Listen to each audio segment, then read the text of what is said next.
My name's Chris. At my school, I go by Coach Chris. Mr. and Mrs. don't work anymore. I'm a special ed math teacher at Robbinsdale School District, which is like my school is like a mile outside of North Minneapolis. Most of our about half of our students come from Minneapolis, but I live in the south side of Minneapolis, in progress. about a half mile away from where Renee Good was murdered. And so, I don't want to bury the lead. So there has been the calls for no work, no shopping, and no school on January 23rd. Those calls are not just put out by isolated people or small, left groups. Those calls have been put out by major unions and organizations in the city, along with anarchist, socialist, everybody who wants to support this should be there and do it. The key point we want to get across to start is that what's happening in Minneapolis is not about Minneapolis. This is about crushing resistance to divide and rule tactics. I think, and what's happening in Minneapolis, like a defeat in Minneapolis makes it harder to win victories elsewhere. And a victory in Minneapolis could be the beginning of a movement that doesn't just stop Trump, which has a lot of terrible things right now, but just like rolls back this billionaire capitalist agenda fundamentally. And I think, that to me is something we want to talk to people about, that the attacks on immigrants now will be attacks on union activists later. They'll say, oh, you're a criminal. Send people to go get them. Same thing with trans people. It's just, they label you a criminal, and Fox News gets going, and then you're cooked. If you went into the rapid response groups that Lydia was describing, you would find hundreds of union members, but there's not a lot of experience acting as a class, doing things together to shut down production. That's new to people still. And so I think we want to make the case that this is the tool, this is the strongest tool we have. The whistles, yes. Protesting, yes. I was part of we chased away ICE in the north side a couple nights ago. You have to hit them where it hurts, and that's the pocketbooks. And no one's going to do that but the working class. The Democratic Party is not going to do that in the Senate. They're parts of the billionaire class. They represent their agenda. I think we really need to lay that point out. On the 23rd, I think first and foremost, in my opinion, I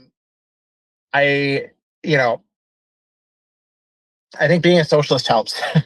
I think people, if you're like, I am in this fight for the long haul. This is not just about immigration. This is about a lot of things that I'm upset with. They're all connected. We need to overthrow all of it.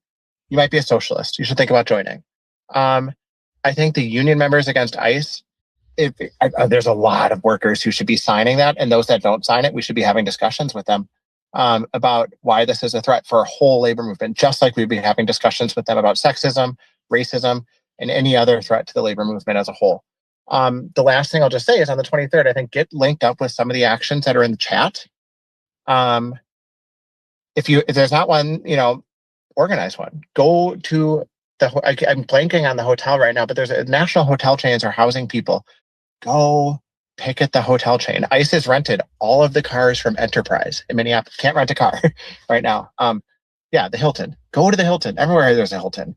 Go to Enterprise rental cars. Picket them. Say, hey, you're the cars that you rent out, they're the ones carrying immigrants to deport. Not even immigrants sometimes. Brown people to camps. That's what this is. I think I think there's a lot we can do, and I think if we don't do it, it's not going to get any easier anytime soon. What I have seen, and I'll wrap up here, like general strikes, big protests. Let's just step back from the general strike idea for a second. A whole city organized in rapid response groups who show up to deportations after a few minutes notice when it's 0 degrees. That is something that didn't exist until the movement demanded it had to exist, and then working people did it. But it's something that you couldn't have planned and couldn't have convinced people to do on a one-by-one basis over the last 5 years. There was a crisis and people stepped up to respond to the crisis. But now Trump is doubling down. The tactics have gotten worse.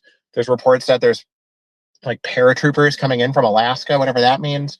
There's already 3 times as many ICE agents as cops in the city. So I think now the movement has new challenges in front of it and new demands, that the only way to push back against that is through mass collective action that hits the bosses where it hurts, you have to shut down the flow of profits to get them to back down. And I think like people were raising, like, what does that mean after that? If we do that, how do we pay our bills, et cetera? A general strike isn't just a thing to do to fight. A general strike, when we shut down the whole economy, we still need to run society as working people. If I shut down the school, kids still need to get educated. If we shut down the hospitals, people still are sick.